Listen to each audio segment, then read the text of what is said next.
el actual pontificado estamos viendo una situación que no se había visto en ninguno de los pontificados anteriores, ni en la época de Benedicto XVI, ni con San Juan Pablo II, ni siquiera, aunque nos retrotraigamos a Juan XXIII o Pío XII.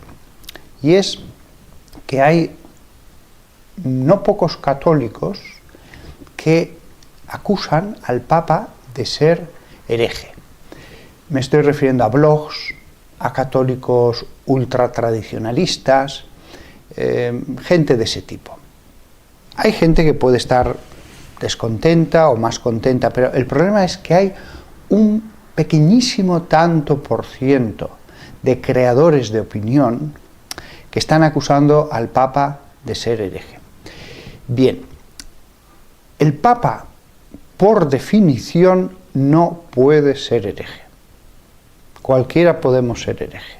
Yo, Dios me libre, puedo caer en eso, un obispo, un cardenal, un monasterio, pero el Papa no, porque el Papa se puede equivocar. En una conversación privada recibe a alguien y en un momento dado tratan de cuestiones teológicas complejas, de escuelas de pensamiento, se suscita una cuestión disputada y se puede equivocar. El Papa no es infalible las 24 horas del día, los 365 días al año. Pero la herejía es distinto del error. La herejía es cuando uno, de un modo pertinaz, se aferra al error teológico. Y en cualquier persona normal se aferra al error teológico cuando ya alguien con autoridad, sea su párroco, sea el obispo o sea la Santa Sede, le dice: mira, esto que estás diciendo es contrario a la fe. Y a pesar de la advertencia, uno de forma testaruda dice: pues no, esto es lo que yo creo. Hablo de la advertencia porque uno puede sostener alguna postura teológica y que sea errónea, pero lo hace de buena fe. Uno sostiene algo y piensa que esa postura es católica, pues no sería un hereje, simplemente estaría equivocado de buena fe. La herejía requiere la pertinacia después que se le ha advertido a uno claramente: no, mira, esto no es correcto. Entonces el Papa no puede ser hereje, porque si a un fiel le advierte: hijo mío, su párroco, esto no es católico, o a un sacerdote le advierte su obispo, o a un obispo le advierte el concilio, ¿quién está por encima del Papa? Evidentemente no va a ser hereje porque lo diga algún sacerdote o algún obispo. Ni siquiera el Concilio Universal está por encima del Papa. Así que el Papa, por definición, no puede ser hereje. Podrá equivocarse en un sermón que diga en una capilla, podrá equivocarse en una discusión que tenga entre amigos, pero el Papa, además, es la pieza clave que sostiene el arco teológico, la autoridad acerca de la verdad que nos ha entregado nuestro Señor Jesucristo. Por eso no es una pieza más, es una pieza que es indefectible. Si cayera, caería todo. El Papa es la autoridad última a la que podemos ir en busca de la verdad. En cuestiones disputadas, el Papa tiene todo el derecho del mundo a callarse, a decir: mirad, este tema es complejo, sigamos discutiéndolo.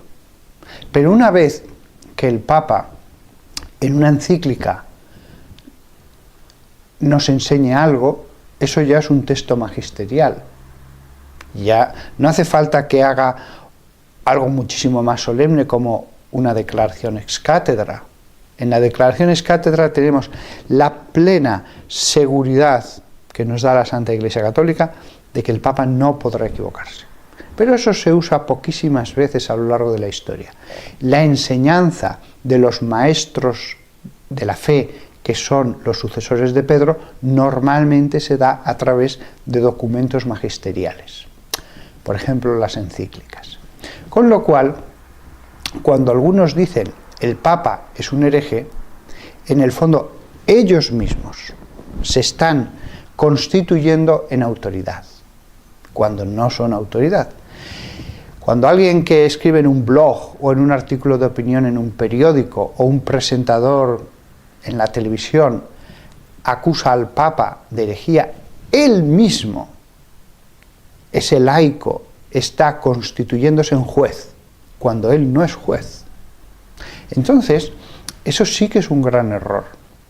Es un gran error porque la Iglesia no es como una universidad en que un profesor se puede levantar y discutir cualquier cosa al especialista en una materia, o al decano, o al rector. Tampoco es una empresa, ni siquiera un ejército. La Iglesia es una familia. Cada uno tenemos nuestro lugar en esta familia.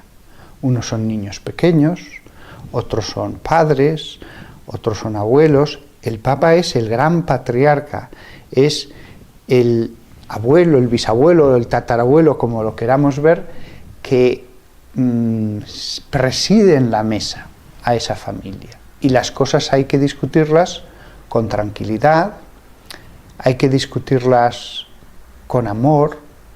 ¿Cuántas discusiones últimamente en tantos blogs son discusiones que están faltas de caridad? Hay que tener humildad. Todos tenemos que preguntarnos, ¿me estaré equivocando?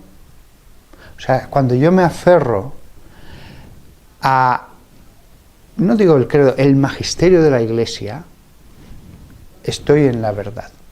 Si yo me aferro, creo un texto de una encíclica, eso es verdad. Si yo me aferro, creo, venero otro texto de otra encíclica 2 siglos después, eso es la verdad.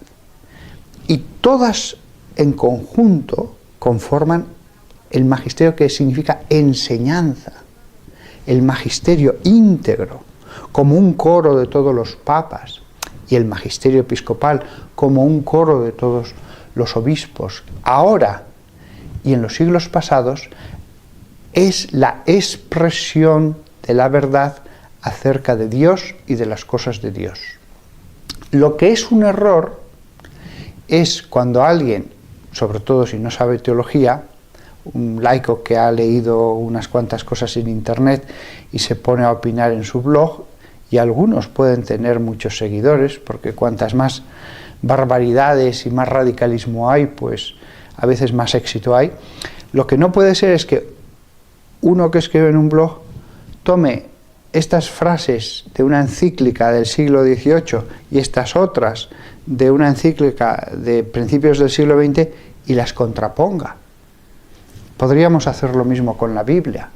Podríamos tomar un versículo de San Pablo y contraponerlo a uno de Santiago. Podríamos tomar un versículo del Evangelio de nuestro Señor y contraponerlo a otro versículo del mismo mensaje de nuestro Señor. Evidentemente, lo que puede parecer contradictorio, leído en su integridad, meditado, no es contradictorio.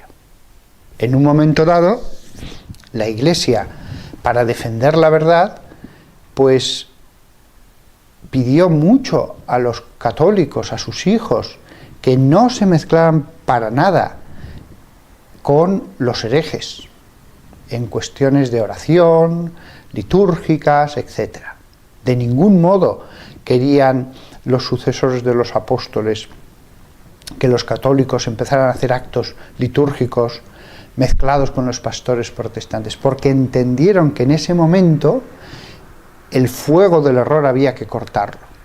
Pero muchos siglos después, con una buena formación teológica, con una clara conciencia de lo que nos distingue a nosotros los católicos, con una división ya consolidada por parte de esos hermanos separados, los pastores oraron dialogaron entre sí, meditaron y dijeron, bueno, ahora, bajo la vigilancia del obispo de cada lugar, se podrán hacer actos ecuménicos, se podrán reunir y orar juntos al mismo Padre que es Dios. Este es un ejemplo de cómo lo que parece contradictorio, en realidad no lo es.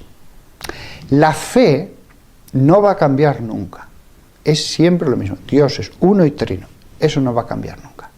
Pero el acercamiento pastoral a las cuestiones sí que está sujeto a la prudencia de aquellos que administran la Iglesia. Y todos estos matices, todas estas cuestiones tan delicadas que requieren mucho conocimiento y una buena vida espiritual para tomar decisiones en aquello que atañe a la pureza de la ortodoxia, cualquier hijo de vecino que ha leído unas cuantas webs por internet se pone a criticar, a insultar, a llamar herejes a los demás. Claro, esto no tendría ninguna importancia si no fuera porque a veces vemos que los maestros de la ignorancia tienen miles y miles de seguidores, que a su vez abren nuevos blogs y vuelven a tener miles de seguidores.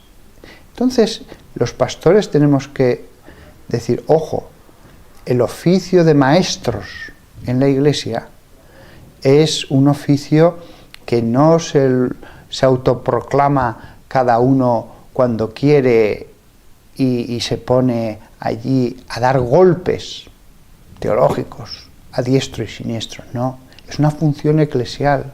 Es una función eclesial que debe ser hecha en armonía, que debe ser hecha desde el amor, sí, pero desde el conocimiento,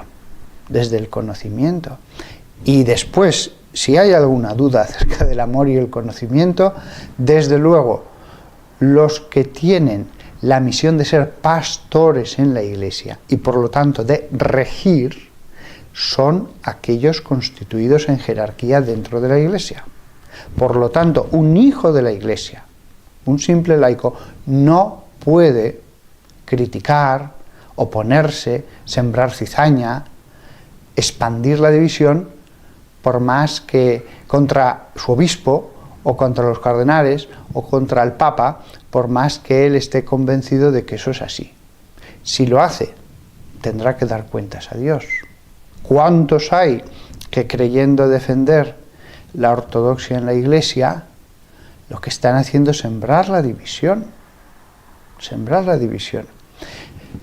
Sobre el Papa Francisco, me llama la atención que cuando laicos ignorantes le han insultado, hereje ha sido una de las cosas que le han llamado, el patriarca de Constantinopla, un hombre que solamente verle el rostro inspira una santidad tan grande, un hombre que no es católico, pertenece a la ortodoxia de las iglesias de Oriente, pues este hombre que pertenece a la iglesia ortodoxa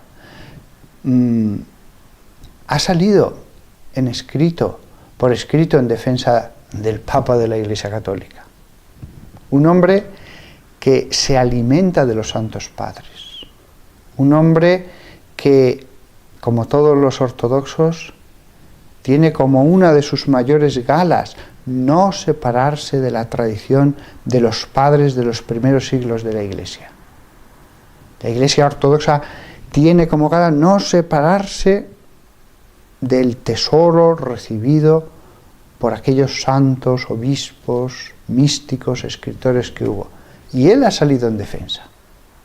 Él se le ve en las fotos como alguna vez se ha acercado y le ha besado en la cabeza al Papa de la Iglesia Católica. O sea, este señor, que además su formación teológica es excelente, me consta, no ve ningún problema, no siendo católico, y después los que se supondría que tienen que ser fieles hijos de la Iglesia, y que desde luego no tienen, no digo una décima, ni una centésima, ni una milésima parte del conocimiento de este patriarca que se ha pasado toda la vida escudriñando las Sagradas Escrituras y meditando los Santos Padres, él dice, no hay ningún problema, estáis equivocados, no está destruyendo nada de la tradición. Así que todos tenemos que ser humildes. ¿Cuánta gente hay que le gusta juzgar?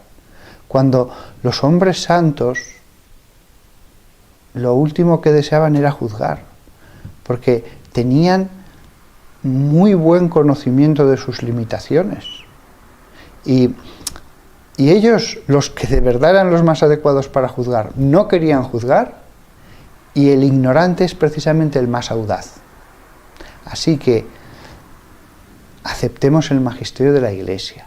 Si algo no lo entendemos, si algo nos cuesta aceptarlo, oremos, pidamos consejo a los buenos pastores, pero en cualquier caso tengamos confianza en la Santa Iglesia Católica, que no estamos aquí hablando de personas individuales como islas. Dios nos ha asegurado que las puertas del infierno no prevalecerán sobre la Iglesia. Si el sucesor de Pedro, si el garante último de la ortodoxia dentro de la Santa Iglesia Católica, se pusiera a extender errores respecto a la fe en textos magisteriales, se estaría corrompiendo la fe. Se estaría corrompiendo la fe. Luego eso no es posible.